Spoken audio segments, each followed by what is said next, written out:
Brothers and sisters, here in Seoul GMC, we declare that 2024 is the year of empowerment.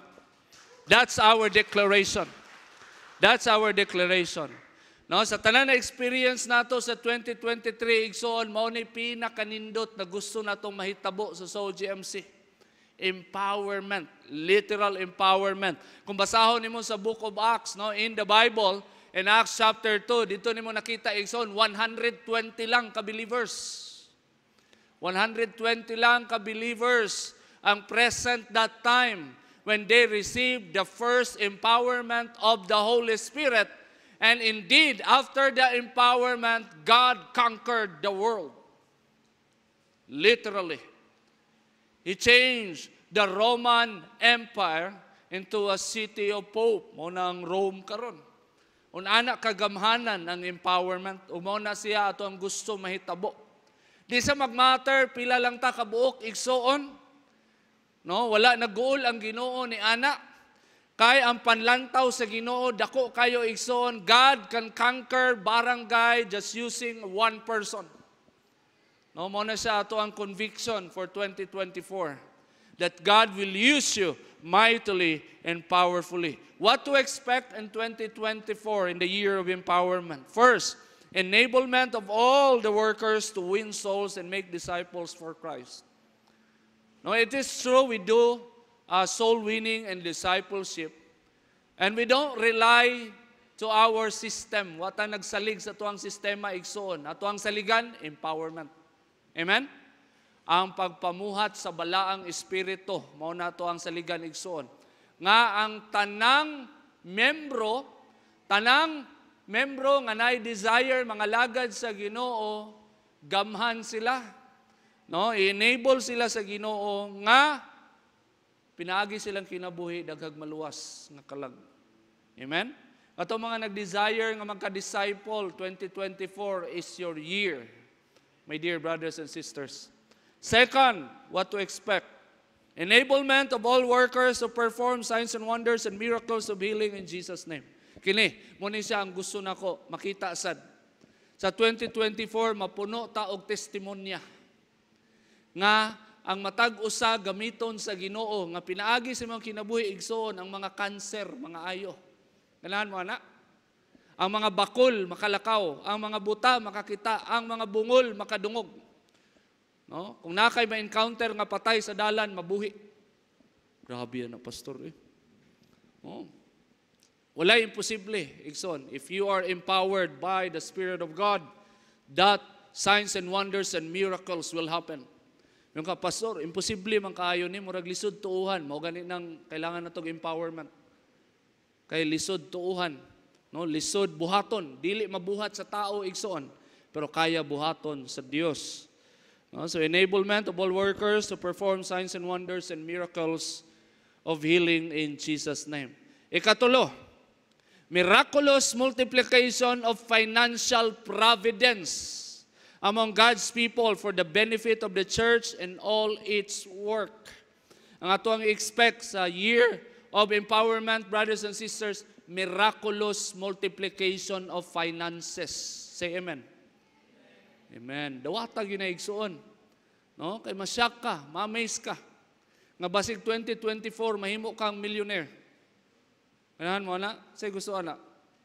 Pastor, pwede dili lang millionaire. Pwede billionaire. No, millionaire sa. Wag isa tag millionaire, no? No? Mga pastor, imposible na sad ni. Daghanag imposible nga imong ipang-ingon, pastor, mo nang kailangan nato gahom sa balang espiritu. No, miraculous multiplication of financial providence. And then fourth, kani, muna isa sa imposible sad, lisod sad buhaton. Powerful unity in the gospel of the body of Christ. Powerful unity. Nga mga kasimbahanan sa Davao mag-connivance, mag-unite for one purpose, to preach the gospel in Davao City. What I call interfaith harvest event nga mag-unite ang mga kasimbahanan tapos mag-evangelize dinha sa San Pedro and then muluwas og kalag no ang kada kasimbahanan mag-cooperate og diri magkaroon og unity ang tanang kasimbahanan in different denomination. Mo na siya ato ang ginahandom. Og handumon nato og ideklara nato nga sa 2024 mahitabo na siya. No, daghan tag expect enablement to win souls and make disciples, enablement to perform signs and wonders and miracles of healing, enablement of miraculous multiplication of finances, and powerful unity in the gospel. Year of empowerment. Amen? Di ba alang-alang, igsoon? No? Ginoo ray dyan makabuhat, ana. Ginoo ray makatuman, ana. Kita, vessel lang ta. Pero pag mahitabo na igsoon, I urge you to glorify God. Amen? Amen. Amen. So right now, let's proceed to our first lesson for this Sunday. Wa pa di ka nagwali, Pastor? Wala po, No, nag-declare pa gani ko. No, ato ang first lesson is 3 kinds of people that God wants to empower. Ngani mo na atong hisgutan igsoon.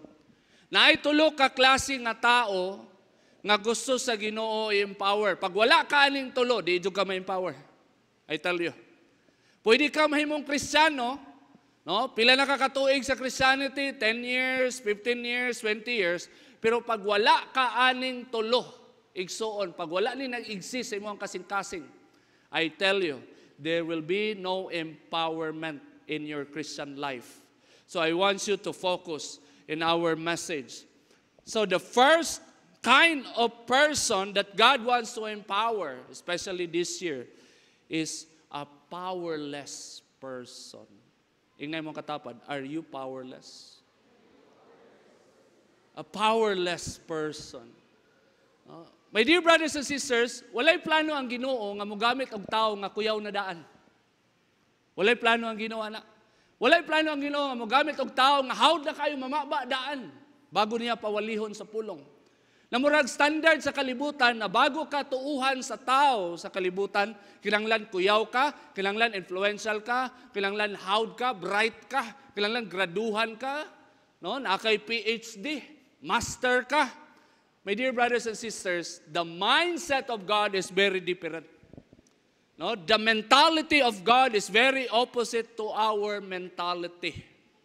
Ang gusto gamhan sa Ginoo mga tao nga powerless, mga weak, mga tao nga walay nag-expect nga pwede di ay kagamiton sa Ginoo. No, tanaw na to, basahon na to, Joel chapter 2 verse 28 to 29. This is a prophecy of the Spirit of God coming to His people. O kung sa'y gingon din in verse 28, according to Prophet Joel. Then after doing all those things, I will pour out my Spirit upon all people. Mo ni promise sa Ginoo. Iyahadong ibubo iyang espiritu sa tanang katawhan. Pero kinsa ni nga mga katawhan igsoon? Your sons and daughters will prophesy. Your sons and daughters. Dili, you will prophesy. Dili ang mga tao nga gi-address ang para sa ila igsoon. But their sons and daughters. When you say sons and daughters, nakahinuktok ko igsoon. Si Bella, gamiton sa Ginoo. Mga anak nga wa pa silang pamuot. No, sons and daughters. No, mga bata, no, ang edad kay di pa katuuhan. No, mga kuan pa kaayo, mga linghod pa kaayo, pero ang gingon sa pulong sa Ginoo, your sons and daughters will prophesy. They will speak of the word of God when the Spirit comes. No, and napajud, mga batanon, wa kayo nag-expect ana, no, pero ang goal sa mga batanon to change the world, no. Pero di kabalo muhipo sila hinigdaan. We want to change the world. No, pero di ganahan manghugas og plato. No, kala nga mga klase mga tao, wa kayo nag-expect. Sige lang social media, sige lang TikTok. Pero diha-day sa ilahan naka-address igsoon, mga tao nga wala gi-expect. No, sa society, mo'y gamiton sa Ginoo. Napag yun, your old men will dream dreams. Kisay na yung diri nga tiguang na ka, di na ka magamit sa Ginoo. Mali ka igsoon, ang Espiritu, ang pulong sa Ginoo na ingon, your old men will dream dreams. No, padamguhon ka sa Ginoo for what purpose? Siyempre, to preach the word of God. Padamguhon ka, tagaan ka revelasyon. Kaya ang tumong sa revelasyon igsoon na ang mga katawhan nga padamgo sa Ginoo sa imuha. O ang imong damgo na mensahe nga maghatag o kabag-uhan sa uban. No? And your young men will see visions. No? Yapon, young men, sons and daughters, mga batanon, mga tiguang, gamiton sa Ginoo. Pero kayo mong tanawon igsuon no, sa society, mo ni klase, mo ni mga status o linya sa mga tao nga wala kayo sa ilaha ang expectation. Pero mooy target sa Ginoo. In verse 29, in those days I will pour out my spirit even on servants, not boss. No? Kuyaw kayo. No? Your sons and daughters will prophesy. Your old men will dream dreams. Your young men will see visions. And even on servants. Servants. Panahon sa mga Hudiyo, mga slave, mga alagad, dili mga amo, dili mga magistrate, dili mga boss, dili mga hari. Ang promise sa Ginoo para sa mga servant. Punoon niya siyang balang espiritu, men and women alike. Diha palang daan ng igsoon, in the context of that prophecy, klaro kay igsoon, nga ang plano sa Ginoo, nga iyang gamhan mga tao nga powerless. Pero gusto pa juga letra por letra, saw na to, 1 Corinthians, chapter 1, verse 27. Pastor, wa may giingon dadto nga word nga powerless. Gusto rin kag word nga powerless, ha? 1 Corinthians 1:27, gingon din instead, God chose things the world considers foolish in order to shame those who think they are wise. And He chose things that are powerless. He chose things that are powerless to shame those who are powerful. Kuyaw kayo ang mentality sa Ginoo. Kung tanaw nimo si mong kaugalingon, ubos kay ka, uyamot lang ka, wala kayo na-expect sa imuha, panahon sa butuhay, wa dyan mo nominate nimo. Kay walay leadership ang imuhang dagway. No? Naalang ka sa likod, sabay-sabay rakas panon. No? Ikaw ang pinakabata sa inyong pamilya or ikaw ang pinakatiguang sa inyong pundok. My dear brothers and sisters, I tell you, no? He chose the powerless to shame those who are powerful. Kaya mga tao day nga powerful igsoon, most of them, 99.9% garbuso. Dili pagamit sa Ginoo. Nga paggamiton po sila sa Ginoo, sila'y mahimaya, dili ang Ginoo. Pero pag ikaw ang gamiton sa Ginoo, kay niingon ka nga, Lord, powerless ko, Lord. I'm so weak, tiguang nako, bata pa kay ko, Lord, linghod pa kay ko, wala kay ko experience, wala kay ko lamang sa Biblia, Lord. Pero pwede day ko nimo gamiton, Lord, gamiton ka sa Ginoo igsoon. Gamiton ka sa Ginoo. No, in 2 Corinthians chapter 12 verse 9 to 10.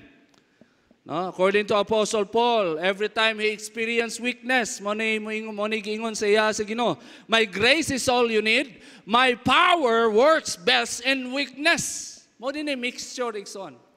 Wala, ang gusto sa Ginoo empower, especially in 2024, mga tao nga powerless, mga tao nga weak, mga tao nga ubos o pananaw silang kaugalingon, mga tao nga wala kayo expectation of leadership. Ikaw di ay ang gamiton sa Ginoo, ayaw kakulba, kay gamiton juga sa Ginoo, whether makulbaan kag dili. No?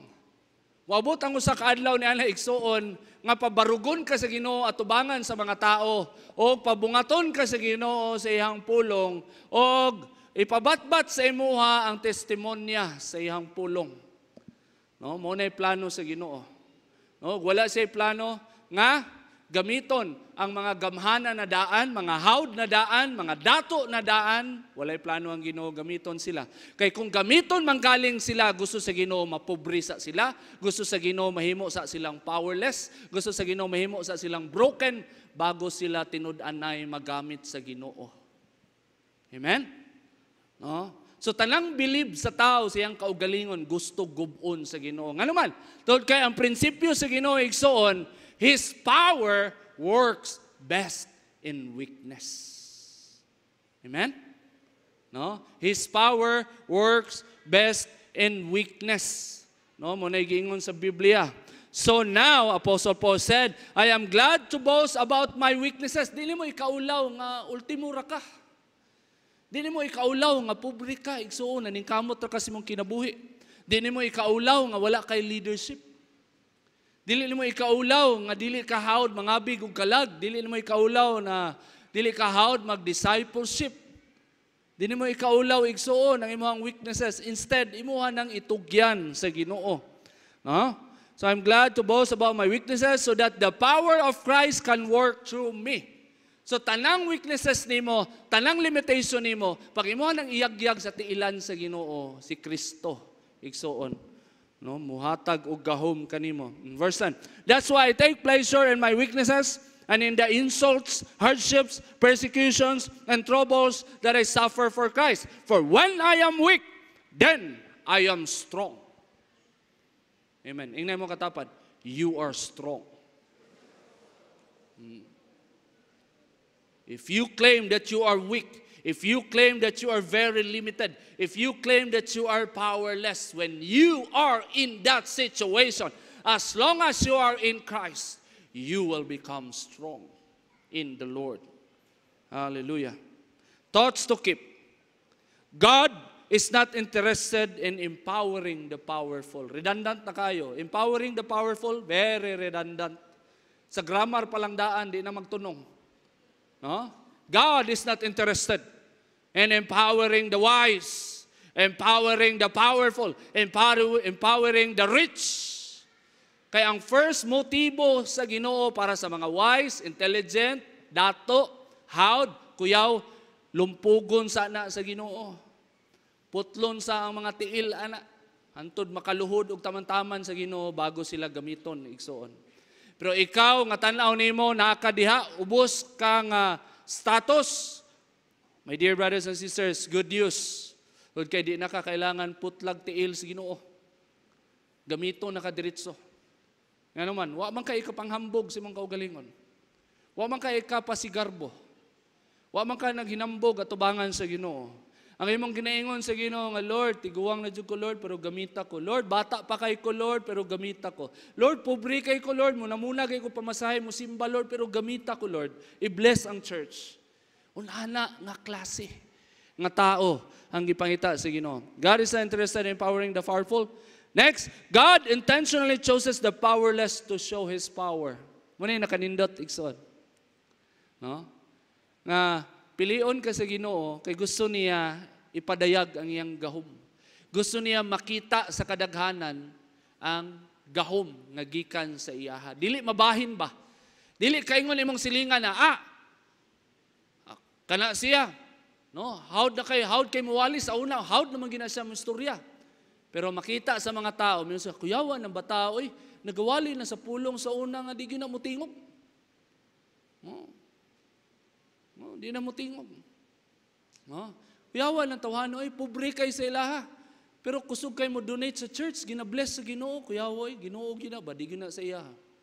No, mga tao maingon ana igsoon. Katulo, God empowers the weak so no one can boast before Him. No? Gusto empower sa Ginoo ang mga huyang, ang mga powerless, para walay makapanghinambog at tubangan sa Ginoo. Because God opposes the proud, but give grace to the humble. So the first person that God wants to empower are the powerless. The second one, importante sad ni, wala ni sa imo di jugay empower sa Ginoo, is sincere person. If you are sincere, God will empower you. No? Yung pastor, powerless man ko pastor. Pero napa may kulang, kailangan sincere ka. Kung dili ka sincero, no? Kung dili ka tinud-anay, kung atik-atik ka, di juga empower sa Ginoo. Basahon na to Acts chapter 8, verse 18 to 21.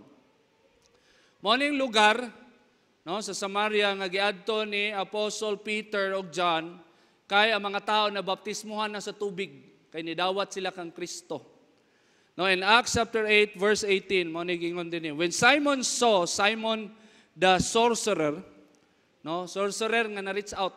When Simon saw the Spirit was given when the apostles laid their hands on people, he offered them money to buy this power. Nakita niya ba? Gamhanan kayo ang mga apostoles. Nga pagmulihan sila, makadawat sa balang espiritu ang mga tao. So nakita niya, kuyawa ano eh. So nagplano siya nga paliton ang gahom sa Dios. In verse 19, let me have this power too. Gusto siya mahimong powerful. He exclaimed, so that when I lay my hands on people, they will receive the Holy Spirit. Nindot mo na kanang mo lay hands ka, kadawat o balang Espiritu ang mga tao. Pero ang motibo, igsoon, dili sincere. Hugaw ang motibo. Gusto lang mahimong gamhanan o pinaagi pagyud sa kwarta. No? So that when I lay my hands on people, they will receive the Holy Spirit. Verse 20. But Peter replied, may your money be destroyed with you, for thinking God's gift can be bought. You can have no part in this, for your heart is not right with God. So, my dear brothers and sisters, first, God wants to empower the powerless. Second, God wants to empower the sincere people. Sincero, dili atik-atik, tinud-anay, nga gusto jud ka ma-empower, gusto ka mga lagad sa Ginoo, gusto ka gamiton sa Ginoo, gusto ka nga imong kinabuhi, daghag ma-bless. No? Sincere ka. No? Dili atik-atik. No? Kay naamay nag-atik-atik dinhi igsoon, Christian naman ni, nabaptismuhan na sa tubig.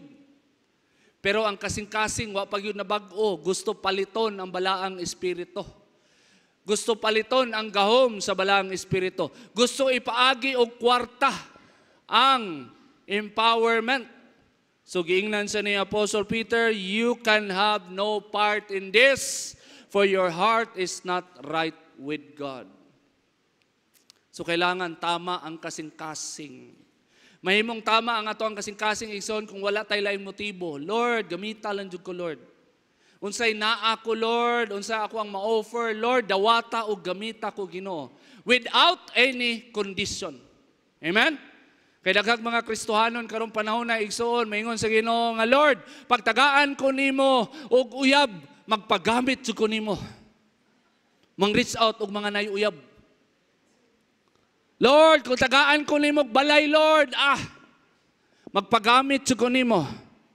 No, nay mga tao mingon na, Lord, tagaay kog sakyanan, Ginoo, tawag Ginoo, di ba? Mahimo jud kong evangelist pag tagaan ko nimo sakyanan. Nay mga tao nga unana. No, mangayo sila, mo serve sila sa Ginoo, pero mangayo naay kondisyon, dili sincere. Mo nang dili jud gamhan sa balang espiritu. Umo nang hantod karon paling-paling pa ilang Christianity. Hantod dili sila moabot silang kinabuhi igsoon na moingon sila sa Ginoo nga, Lord, wala na jud koy laing intention. I surrender my life to you and use my life for your glory. That's sincerity. Amen? Ug maunay gamhan sa Ginoo, maunay bubuan sa himaya sa Ginoo, ug maunay gamiton sa Ginoo. Kay gingon ni Apostle Peter, you can have no part in this, for your heart is not right with God. Sincerity is important.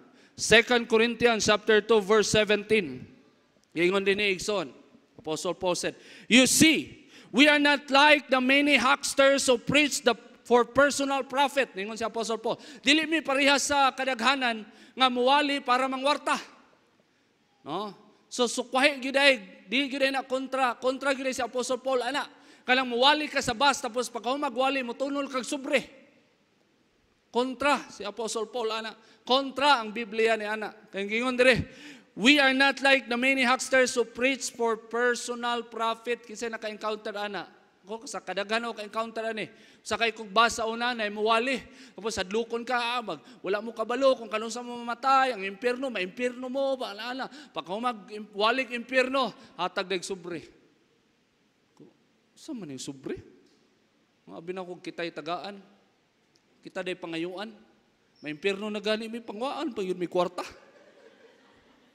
No, kay mo may wali, maimpierno daw mi. Tapos tagaan kag sobre, pangayuan pa jud kag kwarta, ay mahilangit mga ka, di na kay kwarta oy. No? Kontra ang Biblia na igsoon. We preach the word of God with sincerity. No, with sincerity and with Christ's authority, knowing that God is watching us. Mo na sincerity. Ala kaning mamuhat ka, mga lagad ka igsoon, knowing that God is watching you. In other words, you are an audience of one. Inay mo katapat, be an audience of one. Pag sincero ka igsoon, tinud-anay ka, dili ka atik-atik. ang imuhang kasing-kasing para sa Ginoo lang. Wala kay pakialam sa mingon sa ubang tao. Wala kay kondisyones nga ihatag sa Ginoo nga Lord, pag ihatag nimo ni, pagtagaan ko nimo ani, pag i-bless ko nimo ani, pagpadatuon ko nimo Lord, mga lagad jud ko sa imuha. Kay mga tao nga nagabuhat ni ana igsoon hantod karon wa gyapon nangalagad. Tinud-anay. Magsige lang pangayo og kondisyon sa Ginoo. Napatoy nagtestimony nga niingon na Lord, pag i-bless ko nimo, mag-tithes na jud ko. Napadyo ni ana. No, gitagaan niya kondisyon ng Ginoo. Diha na daw siya mag-tithes pag i-bless sa Ginoo. Oh, sa diyang i-bless siya, nag-tithes siya. Very wrong principle. It's against the Bible. Very insincere. If you want to be empowered by the Spirit of God, if you want to be used by God mightily and powerfully, be sincere enough. Prove yourself before God. Be an audience of one. Only God is your audience. Inay mo katapad, be. Only God is your audience. That's sincerity. That is sincerity. Thoughts to keep. Empowerment is only for the sincere-hearted people. First, you are powerless. Second, you are sincere. Tinud-anay, dili atik-atik. No? Pag unanay mong kasing-kasing, gamhan ka sa balang espiritu. Second, you are sincere if you desire God above all things. Kung imong desire ang Diyos lang, above all things, above material things, it is God Himself, then you are sincere. Third, sincerity manifests when you let God use you without condition. So, 2024 naman, igsoon. Usabon na to ato ang heart set. Usabon na to ato ang mindset.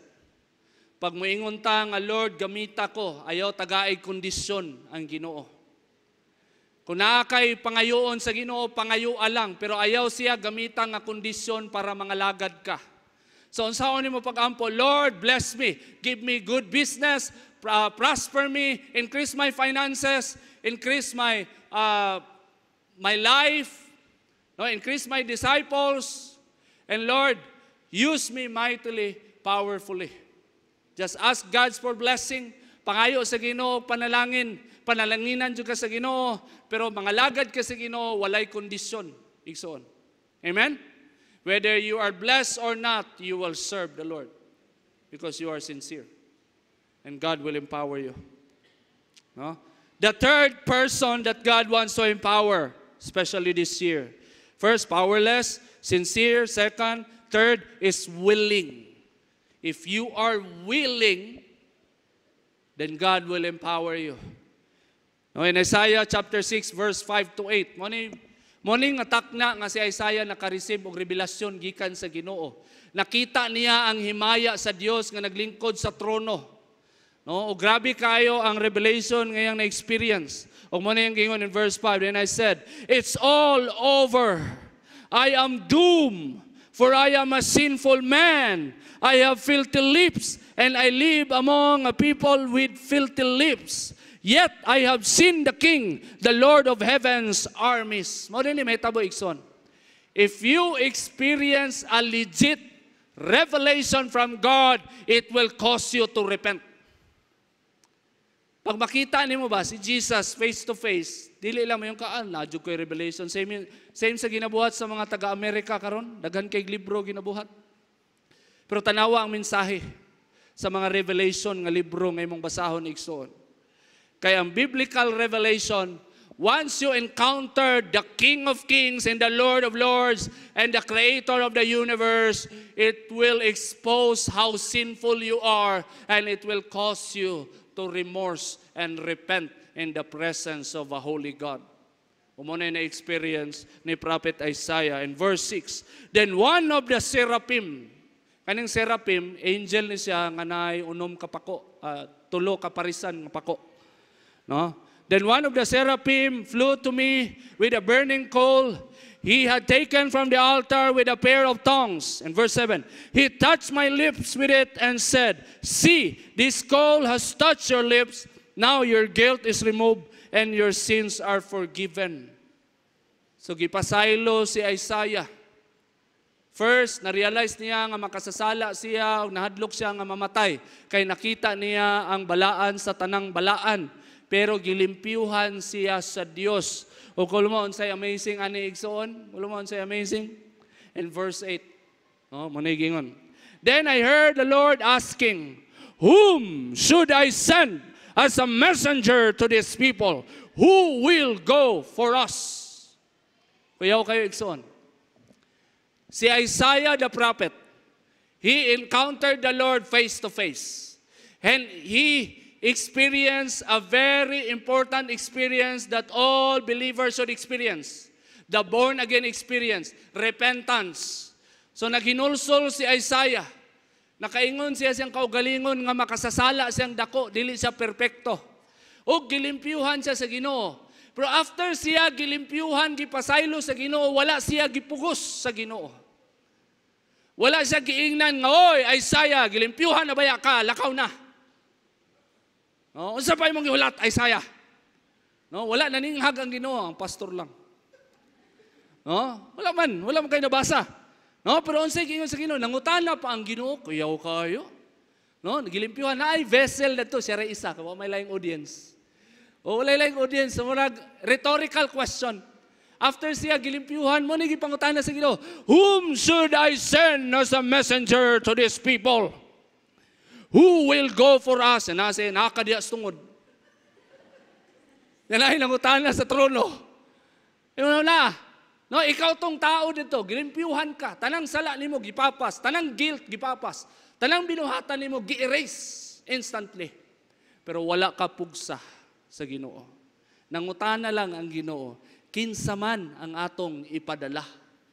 So, unsay tubag ni Isaiah, may lang bright siya. Kay wala may lain. Nilingi siguro siya, wala man siya lain diri. Ako raman siya. No? So, nauna sa diksoon. Pag mingon ng Ginoo, kinsa man ang ipadala, nauna nga wala sa lain, ikaw to. No? Ang gingon diri, yung sa ingon ni Isaiah, I said, here I am, send me. Amen? Here I am, send me. No? Brothers and sisters, tinuod nga gamhanan ang Dios. Tinuod nga balaan ang Dios. Tinuod nga napuno sa grasya o gugma ang Dios. Tinuod nga gilimpyuhan ka sa Dios, tanang sala kapakyasan sa imong kinabuhi. Gilimpyuhan ka. Pero tinuod sad igsoon nga dili mamugos ang Dios sa imuha. Nga muadto ka, mutuman ka sa iyang gusto nga muwali sa pulong sa Dios. Dili ka niya pugson. Ikaw nalay sabot. No, same ni Prophet Isaiah. Nakatubag siya, here I am, send me. Basahon na to Luke 24:47-49. No, so si Prophet Isaiah, naay mensahe gihatag ang Ginoo sa iya o pawalihon siya. And Luke chapter 24 verse 47, manigingon ni Jesus talking about the Messiah, the fulfillment of the Messiah. It was also written that this message would be proclaimed in the authority of His name to all the nations, beginning in Jerusalem. There is forgiveness of sins for all who repent. You are witnesses of all these things. Nagingon si Jesus, no, nga isa sa katumanan sa propesiya regarding the Son of God, the Messiah, Jesus Christ, is that the message will be proclaimed. There is a message. And so, there is a question, kinsa ang ipadala? O nakapili naman ang Ginoo, kinsa ipadala ang mga apostoles. Manaingon siya, you are witnesses of all these things. So, gi-expect sa Ginoo nga mga apostoles musangyaw sa pulong. No? O unsa na nga pulong? The message of forgiveness. Now in verse 49, manigingon sa Ginoo, and now I will send the Holy Spirit, just as my Father promised. But stay here in the city until the Holy Spirit comes and fills you with power from on high. My dear brothers and sisters, tinuod, nga dili ka pugson sa Ginoo. Pasayloon ka sa Ginoo, luwason ka sa Ginoo, limpyuhan ka sa Ginoo, giula niyang kinabuhi ug iyang dugo sa cross alang kanimo para matanggal ang sala sa imong kinabuhi. o magpuyo ka nga malinawon, apan dili ka pugson sa Ginoo nga musangyaw mga lagad no, sa Ginoo. Pero pag musangyaw ka, mga lagad ka igsoon, unsay ingon sa Ginoo? Stay in the city until you are clothed with power from on high. Pasabot na igsoon, pag willing ka, mayong ka sa Ginoo, Lord, here I am, send me. Pag willing ka igsoon, di ka ipadala sa Ginoo nga di ka niya gamhan. Gamhan jud ka niya. Punuon ka niya sa iyang espiritu. Butangan ka niya og dihog. Tagaan ka niya og anointing. Kalayo sa espiritu. Tanang blessing ibutang sa Ginoo sa imuha. Tungod kay willing man ka. Tungod kay gusto man ka magpagamit sa Ginoo. So bago ka gamiton sa Ginoo igsoon, bago ka ipadala sa Ginoo, same sa mga apostoles, giingnan sila, kinahanglan mawali ang mensahe sa kapasayloan. But stay here in the city until you are clothed with power from on high. Dili mo sugot ang Ginoo nga ipadala ka niya nga wala ka nagamhan. But first, you have to make sure that you are powerless. Wala kay kapasigarbo sa imong kinabuhi. Ginoo lang, no? Ang gahom sa Ginoo lang imong gisaligan, and you are sincere, wala kay kondisyones, sincero ka, dili ka atik-atik, tinud-anay ka, you are an audience of one, and then ikatulo, willing ka. Na pag mangutana ang Ginoo karon, whom shall I send? And you will reply, here I am, send me. Amen? And He will empower you. Thoughts to keep. God does not force people to do His will. Daigod mamugos ang Ginoo igsoon. 2024, the year of empowerment sa SOGMC, mahitabo na siya. Pero dili mamugos ang Ginoo sa imuha. Di ka pugson sa Ginoo nga muwali ka, share ka sa gospel, wason imong pamilya. Di ka pugson sa Ginoo nga muwali ka sa imong trabahoan. Di ka pugson sa Ginoo nga muwali ka sa imong mga kasilinganan. Dili ka pugson sa Ginoo nga magdisipulo ka. Sagdaan lang ka sa Ginoo nga maabot ang takna sa imong kinabuhi nga mayong ka nga, Lord, I am very willing. Because God does not force people to do His will. Kaya kung mapugos lang ka igsoon, you will be possessed with spirit of religiosity. And you are in danger. Wala mo nga no. Kaya ang spirit of religiosity, it is very immune to the gospel truth. Pag religious ang imong espiritu, di na mutdulot ang gospel sa imong kasing-kasing.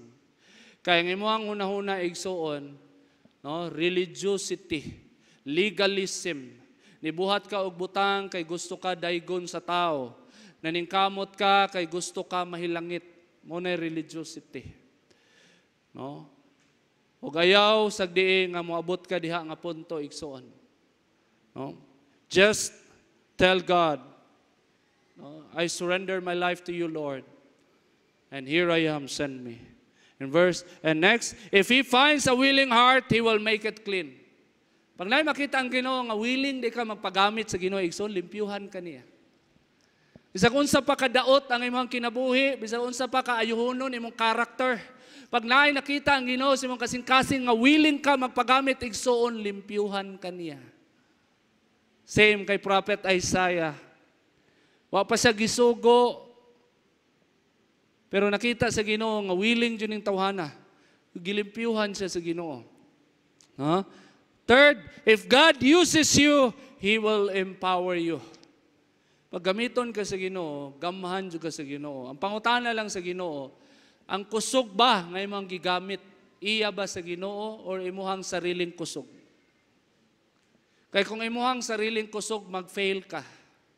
Ang 2023 nga struggle nimo pareha lang sa 2024. Unsay mga kapakyasan nimo sa 2023, pag-abot sa 2024 pareha ra. Nganuman, kay ang kusog nga imong gigamit sa 2023 imuha mang sariling kusog.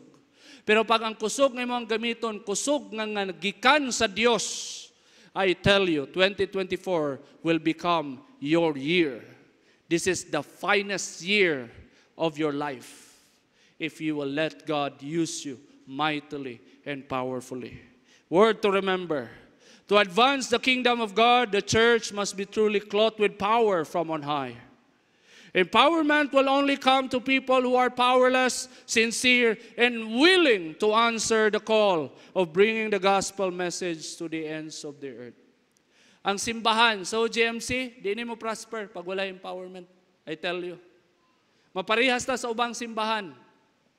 Nga di gyud mo lambo. Kay walay gahom sa balang espiritu. Munang ang challenge sa to ay igsoon, let us rely to the power of God. And let God see us as powerless, sincere, and willing people. Let us all stand.